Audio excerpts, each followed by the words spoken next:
चुनावी रैलियों और रोड शो पर रोक जारी रहेगी, ये जानकारी सामने आ रही है। चुनाव आयोग की मीटिंग से ये इस वक्त की सबसे बड़ी खबर है। इलेक्शन कमीशन पाबंदियों को एक हफ्ते के लिए बढ़ाने पर सहमत हो गया है। ये सोर्सेस के हवाले से बड़ी खबर इस वक्त की है। रैली रोड शोज पर रोक एक हफ्ते के लिए बढ़ेगी। स्वास्थ्य मंत्रालय ने चुनाव आयोग से कहा, 5 राज्यों में कोरोना के केसेस बढ़ रहे हैं, कोरोना केसेस में इजाफा हो रहा है। कई राज्यों में, कई चुनावी राज्यों में जो पॉजिटिविटी रेट है वो भी चिंता का बड़ा सबब है, बढ़ती हुई नजर आ रही है। और ऐसे में ये सारे फीडबैक्स मिलने के बाद अब सोर्सेस के हवाले से एक बड़ी खबर आ रही है कि रैलीज और रोड शोज पर जो रोक लगाई गई थी उसे एक हफ्ता और जारी रखा जाएगा। पीयूष, ये बहुत बड़ी जानकारी सामने आ रही है। एक हफ्ते तक पाबंदियों का सिलसिला अभी जारी रहेगा, यानी ये महीना तो गया।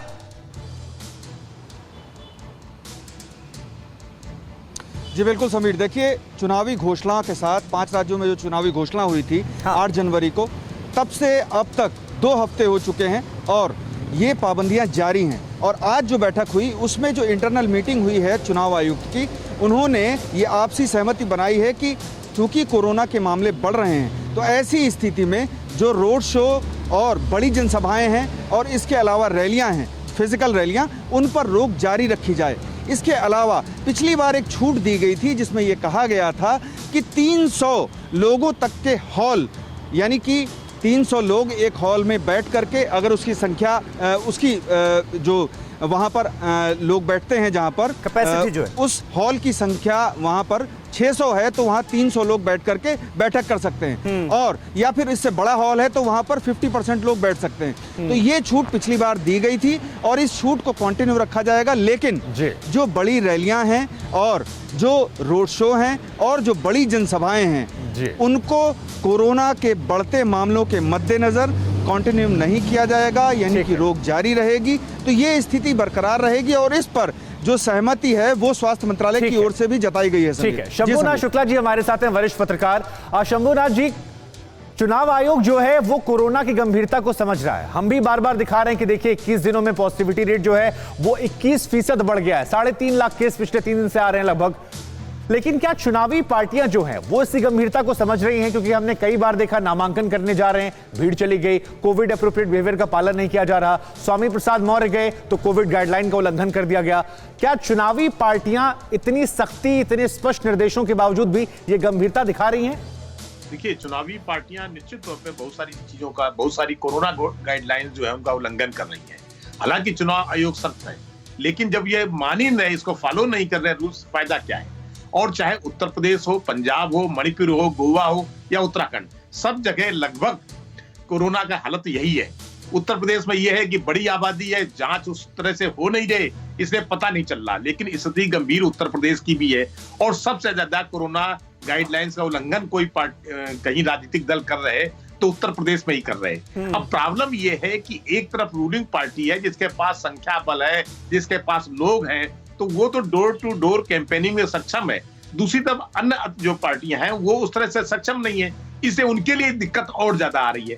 तो वो अपना एक तरह से अपनी ताकत दिखाने के लिए और ज्यादा रोड शो करती हैं। लेकिन इस पर अंकुश खुद चुनाव आयोग को लगानी पड़ेगी, अन्यथा स्थिति गंभीर होती चली जाएगी। चुनाव आयोग तो अंकुश लगाता हुआ नजर भी आ रहा है। राकेश त्रिपाठी हमारे साथ मौजूद हैं भारतीय जनता पार्टी से। राकेश जी, क्या आप ये बात मानेंगे, शंभुनाथ शुक्ला जिन बातों का जिक्र कर रहे हैं कि रूलिंग पार्टियों को इसमें एज मिलता हुआ नजर आ रहा है, शायद जो ऑपोजिशन पार्टियां हैं, जो छोटी पार्टियां हैं, उनके लिए ये और भी ज्यादा दिक्कत का सबब है?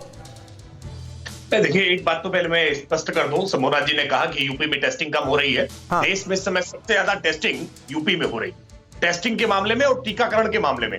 दोनों ही मामलों में उत्तर प्रदेश इस समय देश में नंबर 1 पर है। भारतीय जनता पार्टी, उत्तर प्रदेश की योगी आदित्यनाथ सरकार लगातार इस चुनाव के बावजूद, मुख्यमंत्री जी कोरोना की लगातार समीक्षा कर रहे हैं, कोरोना के कंट्रोल के लिए लगातार अभी भी बैठकें कर रहे हैं और अपने शासकीय दायित्वों का निर्वहन कर रहे हैं। साथ साथ में वो भारतीय जनता पार्टी के चुनाव प्रचार की कमान को भी संभाल रहे हैं। देखिए, भारतीय जनता पार्टी ने अपने चुनाव प्रचार अभियान के लिए अपने आप को पहले से ही तैयार कर रखा था। हमने जब कोविड की पहली लहर आई और जब दूसरी लहर आई, दोनों ही लहर के दौरान अपने पार्टी के कार्यकर्ताओं को वर्चुअल मीटिंग के द्वारा, वर्चुअल मीडियम के द्वारा हमने प्रशिक्षित करना प्रारंभ किया था और जनता के साथ हमने वर्चुअल मीडियम से संवाद बनाने का काम किया था। अब वो दल आज परेशान है जो कोरोना की पहली वेव में और दूसरी वेव में घर के भीतर हाथ पर हाथ धरे बैठे थे। आज उनके लिए समस्याएं हो रही हैं। आज उनको लग रहा है कि वर्चुअल मीडिया में 22 करोड़ से 25 करोड़ की आबादी है, 5 लाख के आसपास टेस्टिंग हो रही है, 18,000 के आसपास केस आए हैं। अगर एक औसतन में बात करूं तो अगर ये बहुत बड़ी उपलब्धि है तो उसको क्रेडिट ले सकते हैं आप। जेबा यास्मीन, कैसे इसे आप देख रहे हैं जो राकेश त्रिपाठी कह रहे हैं कि देखिए देश भर में सबसे ज्यादा टेस्टिंग हम कर रहे हैं, सबसे ज्यादा सतर्क हम हैं,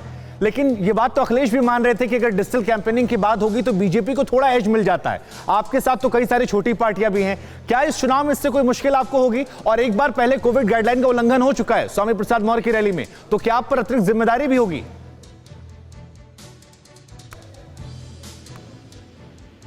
आपकी आवाज नहीं आ रही जेबा। उस पार्टी में उस रैली में, एम आई ऑडिबल? जी जी।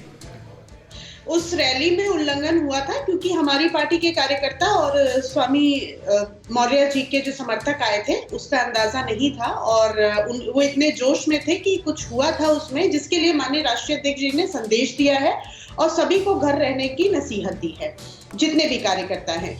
जहां तक बात हुई, अभी त्रिपाठी जी कह रहे थे कि हम लोग का देश, मतलब हम लोग का जो प्रदेश है वो बहुत आगे है वैक्सीनेशन में। सर, 22 करोड़ की आबादी में 8 करोड़ लोग फुल्ली वैक्सीनेटेड है, इसका मतलब 1/3 लोग खाली हैं। तो इसको अगर ये उपलब्धि मानते हैं तो मानते रहें। मुझे नहीं लगता है जिस तरीके से इन्होंने वैक्सीनेशन किया है, 31 दिसंबर का इन्होंने टारगेट लिया था कि सभी लोग वैक्सीनेटेड हो जाएंगे, लेकिन उसमें ये विफल रहे हैं। उसको भी ये नहीं मान के उसको अपनी अचीवमेंट बता रहे हैं। दूसरी चीज, दूसरी लहर की जहां तक ये बात कर रहे हैं, दूसरी लहर में जितनी जान गंवाई है उसको भी अचीवमेंट मान रहे हैं, तो बहुत अच्छी बात है। एक बात और मैं कह दूं, जहां तक बात है रैली की डिजिटल माध्यम से, सर इनके ये सत्ता में है तो स्वाभाविक है, सत्ता में रह के आपके पास संसाधन है, आपके पास ज्यादा उपलब्धियां हैं तो आप अपना प्रचार कर सकते हैं। लेकिन जो क्षेत्रीय दल हमारे साथ जुड़े हैं, जो कुछ डिस्ट्रिक्ट और क्षेत्र तक सीमित है, उनके लिए ये बहुत बड़ा। हालांकि शंभूनाथ जी उन्हीं की बात कर रहे थे कि उन्हें ज्यादा प्रचार प्रसार करना पड़ता अपनी ताकत दिखाने के लिए, आप नहीं मान रही, वो अलग बात है। अड़ी सोमवार से शुक्रवार शाम 6 बजे सिर्फ TV9 भारतवर्ष पर।